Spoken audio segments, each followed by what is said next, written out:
rester dans le département Rouen. Absolument, tout à fait. Moi, personnellement, je pense que ça aurait été peut-être mieux de rester ici et continuer nos actions ici en province. Maintenant, on est gilets jaunes, donc citoyens, donc chacun prend ses responsabilités et fait ce qu'il souhaite faire.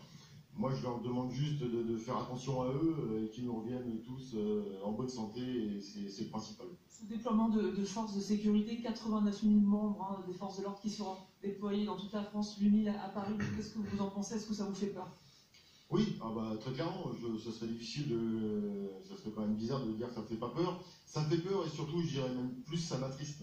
Ça m'attriste parce qu'aujourd'hui, on est arrivé là, honnêtement, on vit quelque chose presque de surréaliste. Et j'avoue que ouais, ça m'effraie vraiment. Voilà, donc, ici, les mouvements sont toujours pacifiques. Donc voilà, est-ce qu'il faut continuer à utiliser l'aura révolutionnaire de Paris? Est-ce qu'il faut encore se remémorer la révolution 1789, la prise de la Bastille, parce que c'est un peu ce qu'il y a encore aujourd'hui qui traîne derrière cette croyance que la révolution est une solution. Elle a peut-être, sans doute, été une solution à un moment où on ne savait pas faire autrement. Aujourd'hui, aller à Paris, c'est envoyer une image qui est contre cette idée que la solution, elle est locale, elle est citoyenne, des assemblées citoyennes locales. Donc personnellement, voilà, vous voyez mon opinion, ma croyance, c'est qu'il faut cesser d'utiliser cette centralisation des avancées citoyennes sur Paris. Non, les avancées citoyennes, la nouvelle démocratie participative, la démocratie directe, elle doit s'imprimer, bien sûr, au niveau local. Et donc, aller à Paris, si on n'est pas localement situé à Paris, pour manifester, se manifester, eh bien, voilà, ça me semble contre-productif, encore une fois. Ça me semble être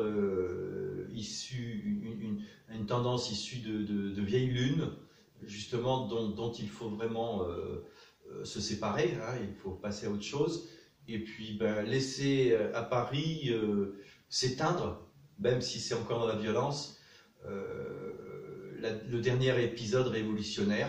Espérons que ce sera le dernier épisode révolutionnaire demain.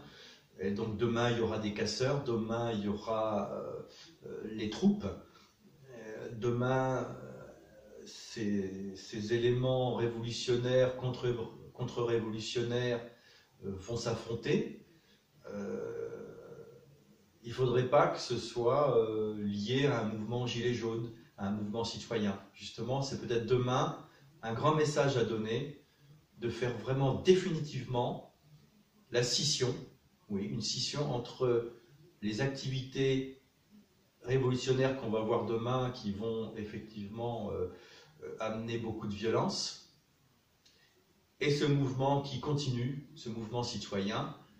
Donc non, on ne va pas à Paris, non, n'allez pas à Paris, restez dans votre coin, apportez vos idées et apportez vos solutions avec vos élus locaux. Commencez à réfléchir maintenant à mettre en place ces assemblées citoyennes. Voilà, à bientôt.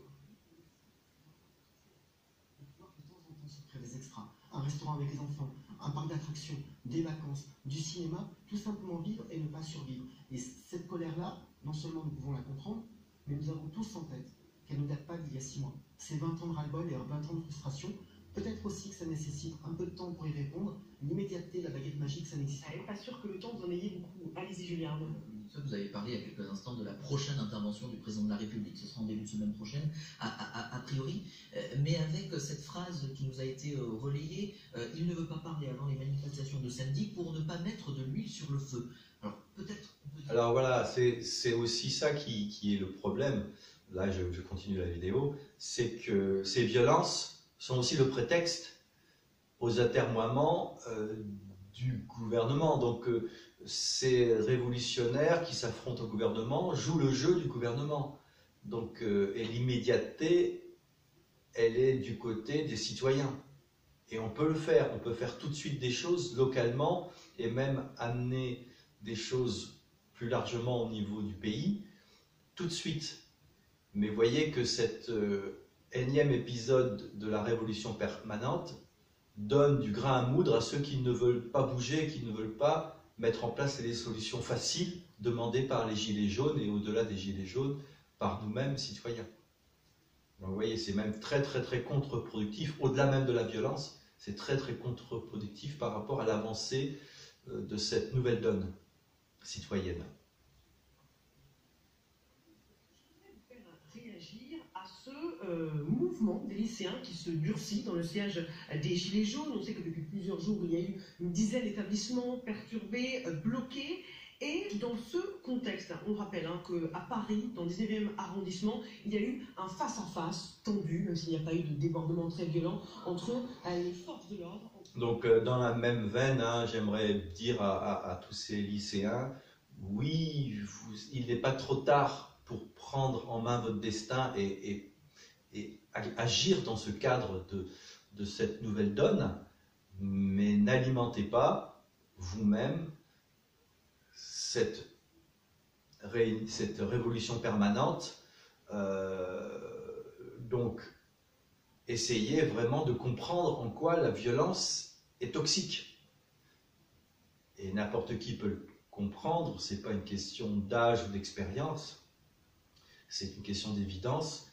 Donc, au fond, les lycéens vont se confronter à ça. J'espère qu'ils feront la même analyse que moi et qu'ils verront que se manifester, ce n'est pas forcément se manifester violemment. En diffusant ces images, est-ce qu'on n'a pas un peu rajouté de l'huile sur le feu dans ce contexte déjà hautement inflammable? Jean-Michel Blanquer, ministre de l'Éducation, a dit lui-même qu'il trouvait les images choquantes. Et il a rappelé à juste titre, comme l'a fait plus tard dans la matinée le ministre de l'Intérieur, que cette vague d'arrestations, avec presque 150 interpellations, vient après 3 jours de violence, d'incendie de voitures, de heurts, de pillage aussi d'un certain nombre de commerces autour de ces établissements. Donc, voyez, voilà, tout ça est repris par nos gouvernants pour justifier leur immobilisme.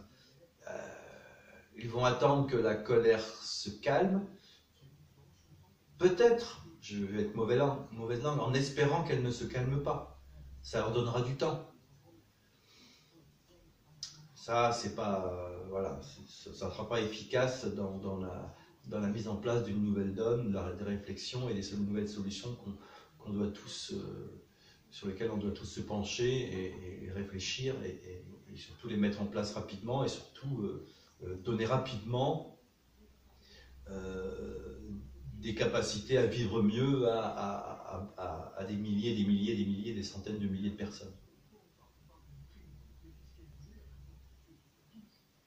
Les particuliers, les salariés, et pour ceux qui la versent dans les deux sens, il resterait juste, a priori, les prélèvements sociaux, la CSG. Le montant, le chiffre qui circule n'a pas été arrêté, d'ailleurs, sauf confirmation de votre part, mais on parlait d'un montant de 1 000 €, c'est ce que proposait d'ailleurs Xavier Bertrand, mais ça n'empêche pas évidemment les entreprises de verser plus, c'est 1 000 € pour la partie défiscalisée. Qui la verserait? C'est une prime pour les entreprises, a priori, toujours volontaire et pas obligatoire, ce qui fait que tout le monde, d'ailleurs, est d'accord, le MEDEF, la CPME, tout le monde est d'accord pour la verser. Est-ce que les entreprises vont jouer le jeu? Alors certaines sans doute, mais il ne faut pas non plus imaginer des proportions considérables. On a un précédent, souvenez-vous, en 2011, sous Nicolas Sarkozy, il y avait eu l'instauration d'une prime de partage des profits qui était obligatoire. Donc, redonner du pouvoir d'achat, voilà l'urgence, et il faut vraiment que rien ne retarde, rien ne soit un prétexte à retarder la mise en place des solutions pour le pouvoir d'achat des personnes fragiles financièrement. Bon, cette fois, je m'arrête sur cette vidéo. À bientôt.